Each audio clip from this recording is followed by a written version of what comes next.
नमस्कार, प्रवास साक्षी पॉडकास्ट में आप सभी का स्वागत है। आज के इस पॉडकास्ट में हम बात करेंगे कि 1971 के बाद पहली बार मॉक ड्रिल कर रहा है भारत।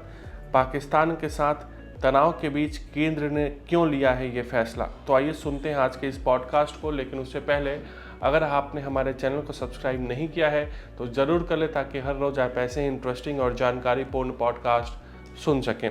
देश भर में कुल 259 स्थानों पर कल यानी कि 7 मई को आयोजित होने वाले राष्ट्रव्यापी सुरक्षा तैयारी अभ्यास में भाग लिया जाएगा।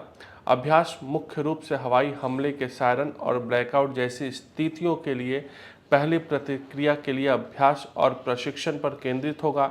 यह अभ्यास ऐसे समय में किया जा रहा है जब 22 अप्रैल को पहलगाम में हुए आतंकी हमले के बाद भारत और पाकिस्तान के बीच तनाव अपने चरम पर है, जिसमें 26 लोग मारे गए थे। यह अभ्यास 1971 के बाद पहली बार भारत की ओर से किया जा रहा है। मॉक ड्रिल कहाँ होगी? मॉक ड्रिल दिल्ली, आंध्र प्रदेश, असम, छत्तीसगढ़, चंडीगढ़, उत्तराखंड, पश्चिम बंगाल, गोवा सहित 33 राज्यों और केंद्र शासित प्रदेशों में 250 से अधिक स्थानों पर आयोजित किया जाएगी।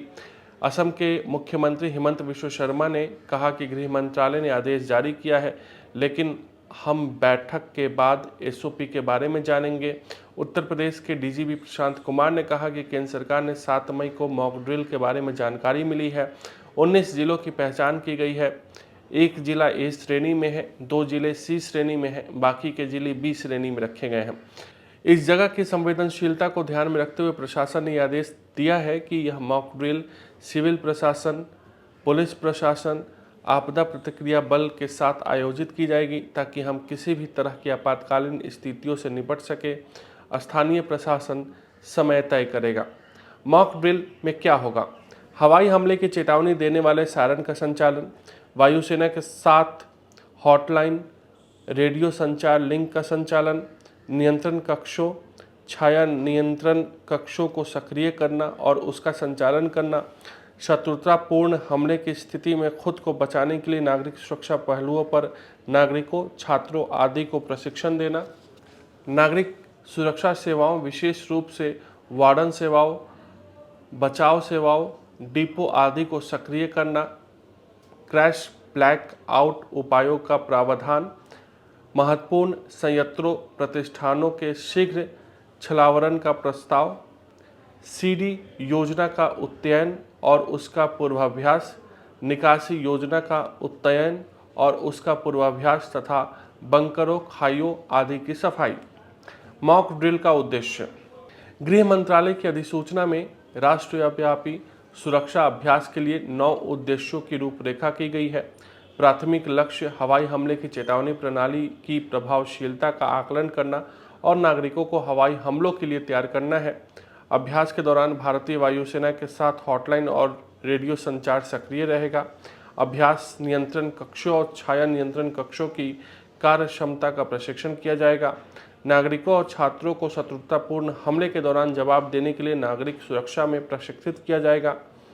प्रशिक्षण में क्रैश ब्लैकआउट उपाय शामिल है, जिसमें नकली ब्लैकआउट शामिल है, जहां निवासियों को एक निश्चित समय के लिए लाइट बंद करने के लिए कहा जा सकता है। अभ्यास में संभावित दुश्मन हमलों से बचने के लिए एयरफील्ड, रिफाइनरी और रेल यार्ड जैसे महत्वपूर्ण प्रतिष्ठानों में छिपाना शामिल हो सकता है। बचाव दल, अग्निशमन इकाइयों और निकासी प्रोटोकॉल की तत्परता का आकलन किया जाएगा। निकासी अभ्यास में उच्च जोखिम वाले क्षेत्रों से नागरिकों को सुरक्षित क्षेत्रों में ले जाने का अभ्यास किया जाएगा। नागरिकों को प्राथमिक चिकित्सा, अग्निशमन और आश्रय निर्माण तकनीकों में भी प्रशिक्षित किया जाएगा।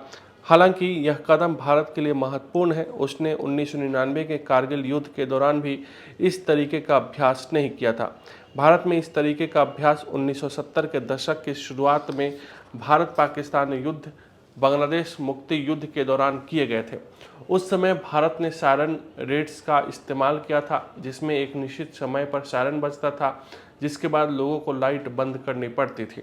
जिन लोगों को 1971 के मॉक ड्रिल की यादें हैं, वे बताते हैं कि कैसे उन्हें अपने घरों के शीशों को कागज़ से ढकना पड़ता था, और यदि आप बाहर होते और सायरन सुनते तो आपको फर्श पर लेट जाना होता था और आपके कान बंद कर लेने होते थे। कई विशेषज्ञों का मानना है कि मॉक ड्रिल ने अब भारत और पाकिस्तान के बीच युद्ध की धमक तेज कर दी है। कई विश्लेषकों का मानना है कि मॉक ड्रिल एक गहरे और ज़्यादा चिंताजनक बदलाव का संकेत है। वे संघर्ष की संभावना की एक स्पष्ट याद दिलाते हैं जो दोनों देशों के बीच पहले से ही तनावपूर्ण संबंधों में और गिरावट का संकेत देते हैं। उन्होंने कहा कि युद्ध पूर्व अभ्यास को फिर से शुरू करने का निर्णय निहितार्थों से रहित नहीं है। आज के लिए इतना ही। अगले पॉडकास्ट में किसी और मुद्दे पर देंगे विस्तृत जानकारी। जुड़े रहिए प्रभा साक्ष्य के साथ।